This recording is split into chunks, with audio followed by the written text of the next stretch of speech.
जय श्री राम दोस्तों। भारत का गौरव पर वॉक पे चर्चा में आपका बहुत बहुत स्वागत। आज 31 मार्च 2024 है और भारत के पिछले 10 साल की यात्रा का एक बहुत महत्वपूर्ण पड़ाव आज है, क्योंकि 10-11 साल पहले भारत ने चुना था मोदी जी को और भारत के एक राज्य ने चुना था एक ऐसे इंसान को जो उस टाइम के एक गांधी के ऊपर सवार होकर नेहरू बनने आया था, बदलाव की राजनीति करने आया था, ईमानदारी की राजनीति करने आया था, राजनीति बदलने आया था। और विडंबना ये कि आज उसी गिरगिट के लिए लोकतंत्र बचाओ रैली होने जा रही है रामलीला मैदान में, उसी रामलीला मैदान में जहां पे उसने भ्रष्टाचार के खिलाफ बिगुल बजाया था एक दशक पहले।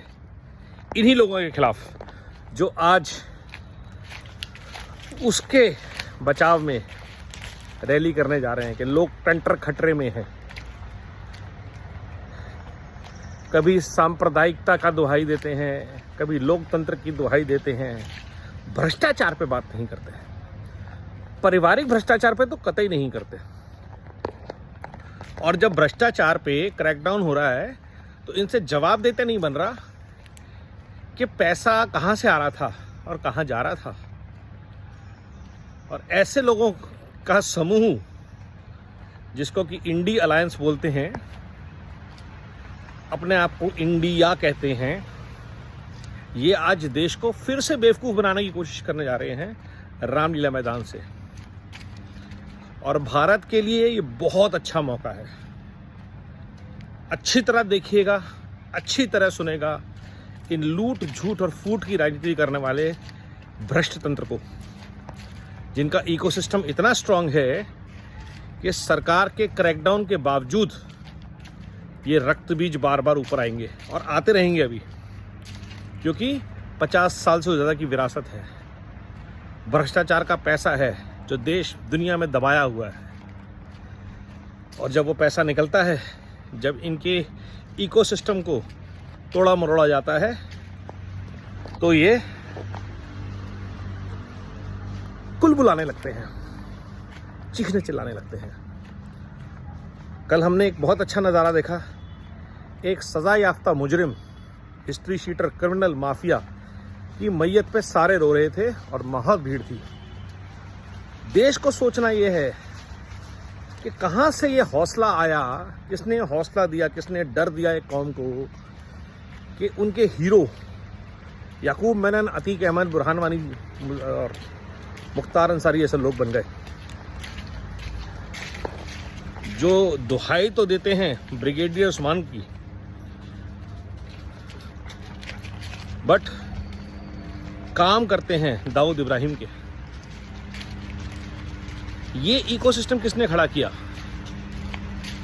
ये जो लाल जिहाद का इकोसिस्टम है, जहां पे जिहादी ताकतें देश को तोड़ने वाले क्रिमिनल्स को, रेपिस्ट को, टेररिस्ट को हीरो बनाती हैं, और जो लाल सलाम वाले लोग हैं वो उस नरेटिव को बड़ा करते हैं। मीडिया, न्यूज़ चैनल्स, आजकल तो यूट्यूब चैनल्स, पोर्टल्स, उनको ये सब चीज़ें दिखाई ही नहीं देती, वो इग्नोर करते हैं। तो आज भारत को एक और नज़ारा मिलेगा और भारत का रिजॉल्व और मजबूत होगा कि भारत ने 10 साल पहले जो चुना था वो सही चुना था।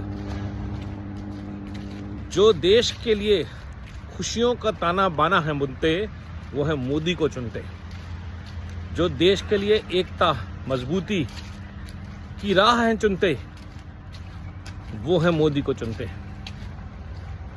और ये बात पूरे भारत को समझ में आ गई है। सारा भारत इस भ्रष्ट तंत्र के, परिवारवाद के नेटवर्क के खिलाफ खड़ा हो गया है और एक सुर में आवाज़ लगा रहा है, अब की बार मोदी सरकार, फिर एक बार मोदी सरकार, अब की बार 400 पार।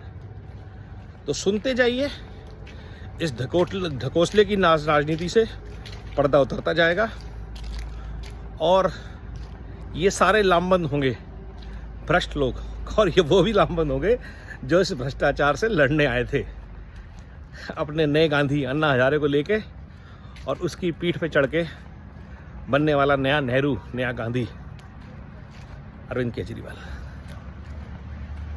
आज के शो को एंजॉय कीजिएगा, लेकिन वोट सिर्फ मोदी को दीजिएगा। वंदे भारत, वंदे मातरम, नमो भारत।